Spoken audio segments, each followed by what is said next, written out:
लेकर आए हैं जिसका नाम है बहुपद। क्या नाम है? बहुपद नाम है। तो बहुपद एक बहुत ही इम्पोर्टेंट चैप्टर है जिसको हम लोग इंग्लिश में पॉलिनोमियल कहते हैं। ठीक है, पॉलिनोमियल कहते हैं। तो पॉलिनोमियल का मतलब होता है बहुपद। अब ये बहुत सारे पदों से मिलकर बना होता है। तो ये आपको एग्जाम में 4 से 5 नंबर ये पूछ लिए जाते हैं। तो ये एग्ज़ाम के पॉइंट ऑफ व्यू से बहुत ज़्यादा इम्पॉर्टेंट है, इसको आप इग्नोर नहीं कर सकते हैं। तो पहले हम क्या करेंगे, पहले हम इसके बारे में बेसिक पढ़ेंगे, इसके बाद हम क्या करेंगे, क्वेश्चन करेंगे। ठीक है मेरे दोस्त, चलिए तो हम लोग आते हैं पहले बेसिक पे। बेसिक क्या क्या है हम लोग देखेंगे। देखिए, एक होता है वेरिएबल। ठीक है, क्या होता है? वेरिएबल। तो वेरिएबल का मतलब होता है चर। क्या होता है? चर। ठीक है, अब आपको जानना है कि चर क्या होता है। तो चर जो होता है ये बदल जाता है। क्या रहता है? ये बदलते रहता है, ये फिक्स नहीं होता, ये बदलते रहता है। जैसे हमने एक्स लिख दिया, ये भी चर है। वाई लिखा, ये चर है। जेड लिखा, चर है। अगर हमने लिखा ए लिख दिया, ये भी चर है। बी क्या है? चर है। सी क्या है? चर है। जी डॉट डॉट कहाँ तक? जेड तक, सब के सब क्या है? चर हैं, यानी वेरिएबल हैं। तो वेरिएबल क्या होते हैं? बदलते रहते हैं। अगर मान लेते हैं हमने यहाँ पे लिखा कि x+2, x+2। अब यहाँ पे हमने x का वैल्यू हमने 1 रख दिया, तो 1+2 हो जाएगा, यानी 3 हो जाएगा। समझ रहे हैं? अगर x का मैंने वैल्यू अगर 2 रख दिया तो 2+2 हो जाएगा, यानी 4। तो ये क्या होता है? ये बदलते रहता है। तो जो बदलता रहता है उसको क्या कहते हैं हम लोग? वेरिएबल कहते हैं। ठीक है, जैसे हम लोग यहाँ पे लिख दें कि x = 2 भी लिख सकते हैं, x = 5 भी लिख सकते हैं, x = √3 भी लिख सकते हैं। समझ रहे हैं ना?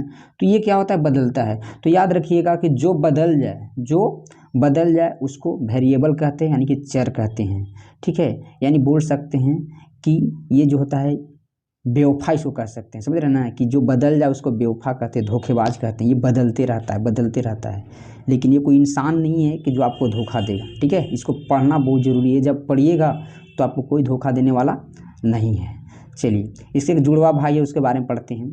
एक होता है आपका कांस्टेंट। क्या होता है? कांस्टेंट। तो कांस्टेंट जो होता है इसको बोलते हैं अचर। क्या बोलते हैं? अचर।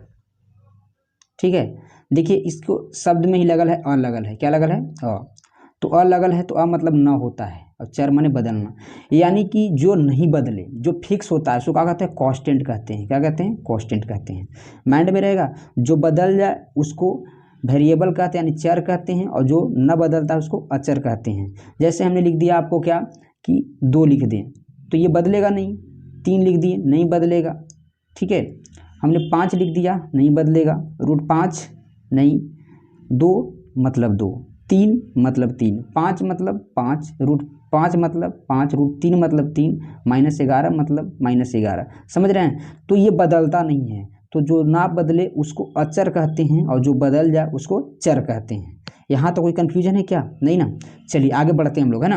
हम लोग आगे बढ़ते हैं कि अब दोनों का मिक्स करेंगे। क्या करेंगे? मिक्स करेंगे। ठीक है, अब दोनों को मिक्स करके हम लोग कुछ बनाएंगे, उसको क्या कहेंगे? ठीक है, तो ये हम लोग अगला स्लाइड में इसको पढ़ेंगे, ध्यान दीजिएगा। अगला स्लाइड क्या है कि एक होता है एल्जेब्रिकल एक्सप्रेशन। क्या होता है? एल्जेब्रिकल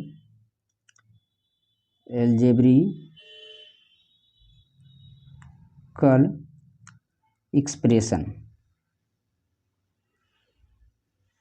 ठीक है, एल्जेब्रिकल एक्सप्रेशन, इसका मतलब होता है बीजीय व्यंजक। क्या होता है? बीजीय व्यंजक होता है इसका मतलब, बीजीय व्यंजक। ठीक है, बीजीय व्यंजक होता है। तो इसमें क्या होते हैं? इसमें आपको चर और साथ साथ अचर दोनों शामिल होंगे। ठीक है, चर भी रहेंगे और अचर भी रहेंगे। इसमें चर भी होता है और अचर, यानी एक बदलने वाला भी होता है और दूसरा नहीं बदलने वाला होता है। ठीक है, जैसे हम लोग एग्जाम्पल के रूप में ले लेते हैं। चर हमने ले लिया x। क्या ले लिया? x ले लिया। ठीक है, और अचर हमने ले लिया 5। ठीक है, 5 यहाँ पे हमने जोड़ दिया, तो बताइए क्या हो गई? ये x+5 हो गया, x+5। अब ये इसको तो न तो चर कहेंगे और न चर कहेंगे, इसको क्या कहना है? बीजीय व्यंजक कहना है। बोलिए, जो चर और अचर वैसे एक्सप्रेशन या वैसे व्यंजक जिसमें चर और अचर शामिल हों उनको क्या बोलना है, बीजीय व्यंजक, एल्जेब्रिकल एक्सप्रेशन बोलना है।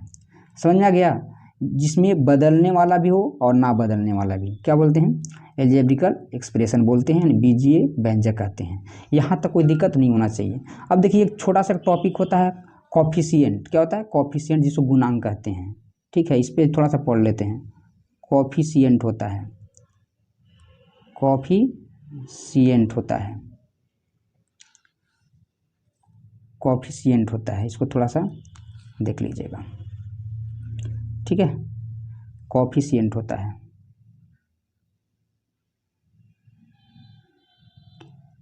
कॉफिशिएंट होता है, इसका मतलब होता है गुणांक। क्या होता है, इसका मतलब होता है गुणांक।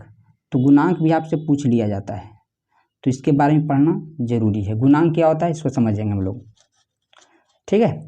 चलिए, जैसे हमने लिख दिया कि 2x + 5 या लिख दिया 3x² + 5, या हमने लिख दिया √2y + 3, ठीक है, या हमने लिख दिया 3x³ - 5x + 7, ऐसे लिख दिया।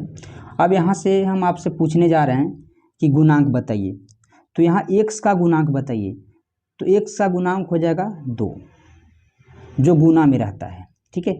x² का गुणांक बताइए तो 3, बताइए y का गुणांक बताइए √2, ठीक है, x³ का गुणांक बताइए तो 3, ठीक है, x का गुणांक बताइए तो -5 होगी, माइनस भी रहेगा, -5। तो इस तरह से आप गुणांक भी निकाल सकते हैं। तो यहाँ तक कोई दिक्कत है तो बोलिए, नहीं। चलिए अब हम लोग आते हैं अपना क्वेश्चन पे, जो हमारा क्वेश्चन है उस पे आएंगे। उससे पहले थोड़ा सा एक कंसेप्ट और बताने की ज़रूरत है, उस पर थोड़ा सा ध्यान दीजिएगा। देखिए हमने क्या लिख दिया, एक ग्राफ बना दिया, ठीक है, इसको हम लोग क्या बोलते हैं, एक्स अक्ष, क्या बोलते हैं, एक्स अक्ष बोलते हैं, ठीक है, एक्स अक्ष बोलते हैं, या इसको एक्सिस भी इंग्लिश में बोलते हैं, इसको बोलते हैं एक्स डैश। ये हमारा वाई होता है और ये क्या होता है, वाई डैश होता है। बोलिए यहाँ तक कोई दिक्कत नहीं। ये हमारा ओरिजिन होता है, मूल बिंदु, जिसको हम लोग ओ बोलते हैं, उल इसको डिनोट करते हैं। चलिए, तो ये हमारा कौन सा अक्ष हो गया, एक्स अक्ष हो गया, ठीक है। ये क्या हो गया, वाई अक्ष हो गया, ठीक है। इधर का जो होता है ये निगेटिव होता है, ये क्या होता है, पॉजिटिव होता है, ठीक है। और ये क्या होता है आपका, ये पॉजिटिव होता है और ये क्या होता है, निगेटिव होता है। यहाँ तक कोई दिक्कत नहीं। तो इसी पे हम बात करेंगे कि अगर हमने एक अक्ष बना दिया, ये एक्स है, ये आपका वाई है, ये वाई डैश है और ये क्या है, एक्स डैश है, ठीक है। तो यहाँ पे हमने आपसे पूछ लिया कि शून्यक निकालना है, क्या निकालना है, शून्यक। ग्राफीय विधि से आपको शून्यक निकालना है, यानी ग्राफ को देख के आपको शून्यक की संख्या निकालना है। तो आप कैसे आप निकालोगे, वही पे चर्चा करने वाले हैं। तो देखिए अगर हमने लिख दिया कि y, यहाँ पे समझिएगा थोड़ा सा,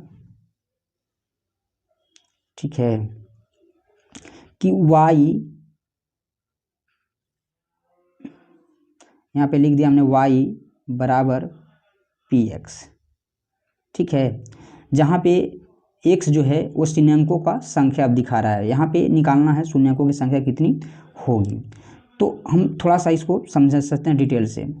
देखिएगा हमने एक ग्राफ ले लिया ऐसा, ये हमारा x है, ये हमारा x डैश है, ये हमारा y है और ये क्या हमारा y डैश है, ठीक है। तो देखिए जितना भी लाइन अगर x को काटता है, किसको काटेगा, x को काटेगा, ठीक है। अगर हमने एक ऐसा लाइन पार दिया, ठीक है, तो पूछेंगे शून्यंकों की संख्या कितनी है। तो जितना बार x को कोई लाइन अगर काटेगा उतना ही शून्यंकों की संख्या होगी। तो यहाँ पे ध्यान दीजिएगा, यहाँ पे कितना होगा से, देखिए एक तो यहाँ पे कटा है, ठीक है, तो एक हो गया और एक यहाँ 2, यानी शून्यंकों की संख्या कितनी होगी, 2, शून्यंकों की संख्या कितनी हो गई, 2, ठीक है। अगर हमने इसी तरह का क्वेश्चन और ले लिया ऐसे, और यहाँ से हमने ऐसे ऐसे ऐसे काट दिया, अब बताइए शून्यंकों की संख्या कितनी होगी। तो 1 2 3 4, कितना हो गया, 4 हो गया। शून्यंकों की संख्या कितनी हो गई, 4 हो गई। हमने एक क्वेश्चन और ले लिया, बताइए एक लाइन हमने यहाँ से एक लाइन ले लिया। अब बताइए शून्यांकों की संख्या कितनी हो गई। तो बताइए क्या ये 100 को काट रहा है क्या? नहीं काट रहा है। तो जब नहीं काट रहा है तो शून्यांकों की संख्या कितनी हो जाएगी? 0 हो जाएगी। जब तक x को नहीं काटेगा तब तक आपका शून्यांकों की संख्या नहीं निकलेगा इसमें, ठीक है। चलिए हमने एक और ले लिया क्वेश्चन यहाँ पे। अब बताइएगा अब कितना शून्यांकों की संख्या हो जाएगा? तो एक, क्योंकि एक ही बार काट रहा है तो 1 हो जाएगा। बोलिए शून्यांकों की संख्या समझ में आ गया सब? चलिए जितना बार एक लाइन को काटेगा उस शून्यांकों की संख्या हो जाएगा। चलिए अब हम लोग क्वेश्चन पे आते हैं। तो देखिए क्वेश्चन हम लोग का कैसा है उसको देखते हैं पहले। चलिए आप लोग के सामने एक क्वेश्चन आता है, इसको करना है आप लोग को, कैसे करिएगा, ठीक है। आप इसको निकालिए, थोड़ा सा इसको बड़ा कर देते हैं, ठीक है। तो बताइए इसमें शून्यांकों की संख्या कितनी होगी? बताया जाए इसमें शून्यांकों की संख्या कितनी होगी। तो देखिए यहाँ पे सिर्फ एक टच कर रहा है ना, तो शून्यांकों की संख्या कितनी हो जाएगी? 1 हो जाएगी। कितना? 1 आंसर, ठीक है। एक बार टच काटा, एक बार काटा, सिर्फ x को काटेगा तभी हमारा शून्य का संख्या निकलेगा। चलिए नेक्स्ट क्वेश्चन देखते हैं। नेक्स्ट क्वेश्चन क्या कर रहा है, देखिए यहाँ पे देखिए एक तो यहाँ पे काट रहा है, अब एक यहाँ पे काट रहा है और एक यहाँ पे काट रहा है, यानी 3 जगह काट रहा है। तो शून्यांकों की संख्या कितना हो जाएगा? 3 हो जाएगा, ठीक है। चलिए नेक्स्ट क्वेश्चन देखते हैं हम लोग कि एक तो इसको थोड़ा सा और बड़ा कर लेते हैं, ठीक है। अब देखिएगा इसको, एक तो आपको यहाँ पे काट रहा है, अब एक यहाँ पे काट रहा है, तो शून्यांकों की संख्या कितना हो जाएगा? 2 हो जाएगा, ठीक है। शून्यांकों की संख्या 2। नेक्स्ट क्वेश्चन देखते हैं। इसमें देखिएगा शून्यांकों की संख्या कितनी होगी। देखिएगा एक तो यहाँ पे काट रहा है 1, 2, 3 और एक 4, तो कितना हो गया? 4 हो गया।